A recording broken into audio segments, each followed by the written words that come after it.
తెలంగాణ రైతాంగానికి నమస్కారము. రాష్ట్ర ప్రభుత్వం అయితే నిన్నటి వరకు ఎకరం వరకు ఉన్నటువంటి అన్నదాతలకైతే అకౌంట్లలో రైతు భరోసా కింద 6,000 రూపాయలు ఎకరాకైతే జమ చేయడం జరిగింది. మరి నేటి నుంచి వెళ్ళి 2 ఎకరాల వరకు ఉన్నటువంటి అన్నదాతలకైతే రైతు భరోసా కింద రాష్ట్ర ప్రభుత్వము నగదును జమ చేయనుంది. అయితే ఇప్పటి వరకు ఎవరికైతే ఇంకా ఎకరం వరకు ఉన్నా కూడా మీకు రైతు భరోసా కింద అమౌంట్ జమ కాకుండానైతే తప్పకుండా మీరు కిందనైతే కామెంట్ చేయండి. అయితే కొంతమంది అన్నదాతలకైతే ఎకరం వరకు ఉన్నటువంటి వాళ్లకు జమ అయ్యిందని చెప్పేసి రాష్ట్ర ప్రభుత్వం ప్రకటన చేయడం జరిగింది. మరి నేటి నుంచి వెళ్ళి 2 ఎకరాల వరకు ఉన్నటువంటి అమౌంట్ పడుతుందా పడదా, అసలు పడితే ఎవరికి పడుతుంది అనేటువంటి విషయాల గురించి అయితే ఒక్కసారి మనం మాట్లాడుకుందాము. తెలంగాణ రాష్ట్ర ప్రభుత్వం అయితే జనవరి 26వ తారీఖు నాడు 4 పథకాలను ప్రారంభించడం జరిగింది. అవి ఏమిటంటే రైతు భరోసా 1, ఇందిరా ఆత్మీయ భరోసా 1, రేషన్ కార్డులు 1 మరియు ఇందిరమ్మ ఇండ్ల పథకం. ఈ యొక్క 4 పథకాలను ప్రారంభించింది. ఇందులో మనకు 2 అయితే ఆర్థికంగా ఆదుకునేటువంటి పథకాలు ఏంటి అంటే ఒకటి రైతు భరోసా, ఇంకొకటి ఇందిరా ఆత్మీయ భరోసా. అయితే ఇప్పటి వరకైతే ఇందిరా ఆత్మీయ భరోసా కిందనైతే డబ్బులు పడినట్టుగా ఎక్కడైతే మనకు సమాచారం లేదు. ఇప్పుడు మనకు కేవలం రైతు భరోసా కింద నగదును మాత్రమే రాష్ట్ర ప్రభుత్వం అయితే జమ చేస్తుంది. మరి నిన్నటి వరకు ఎకరం వరకు ఉన్నటువంటి వాళ్ళకైతే రైతు భరోసా కింద నగదు జమ అయ్యిందని చెప్పేసి రాష్ట్ర ప్రభుత్వం చెప్పడం జరిగింది. నేటి నుంచి వెళ్ళి 2 ఎకరాల వరకు ఎవరికైతే ఉందో వాళ్ళకైతే నగదు జమ అవుతుందని ప్రకటన చేయడం జరిగింది.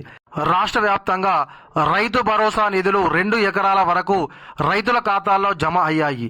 సోమవారం ప్రభుత్వము రైతుల ఖాతాల్లోనైతే 1,091.95 కోట్లు జమ చేసింది. దీంతో రాష్ట్ర వ్యాప్తంగా 34.69 లక్షల మంది రైతులకు రైతు భరోసా కింద మొత్తం 2,218.49 కోట్లు జమ అయ్యాయి. ఇప్పటి వరకు రైతు భరోసా పెట్టుబడి సాయము మొత్తము 36.97 లక్షల ఎకరాలకు రైతులకు చేరింది. ఇదిలా ఉండగా రైతుల సంక్షేమం కోసం ప్రభుత్వం ఒక సంవత్సరంలోనే 55,256 కోట్లు ఖర్చు చేసిందని చెప్పేసి అయితే మనకు వ్యవసాయ శాఖ మంత్రి తుమ్మల నాగేశ్వరరావు గారు అయితే చెప్పడం జరిగింది. అయితే రాష్ట్ర ప్రభుత్వం అట మనకు సోమవారం రోజు నిన్ననే మనకు ఎవరికైనా అన్నదాతలకు అయితే 2 ఎకరాల వరకు రైతు భరోసా కనుక మీ అకౌంట్లలో జమ అయితే దయచేసి కిందనైతే కామెంట్ చేయుర్రి.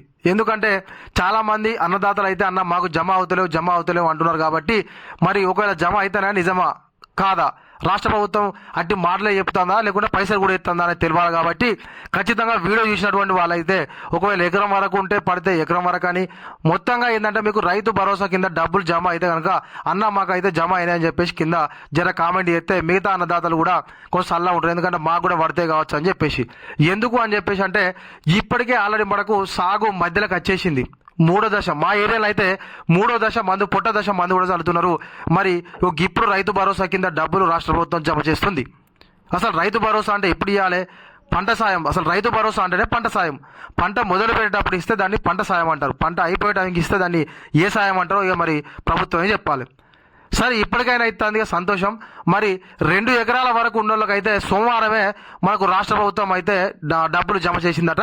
ఒకవేళ మీ అకౌంట్లో పడితే నాకైతే చెప్పుర్రి, ఓకేనా? ఇగో ఇది మన వీడియో. ఈ వీడియో కనుక మీకు నచ్చినట్లయితే ఖచ్చితంగా ఒక లైక్ చేయండి, కామెంట్ చేయండి. ఇంకా మీలో ఎవరన్నా మన ఛానల్ సబ్స్క్రైబ్ చేసుకోవాలనుకో సబ్స్క్రైబ్ చేసుకొని పక్కనటువంటి గంట సింబల్ నొక్కండి. Thank you.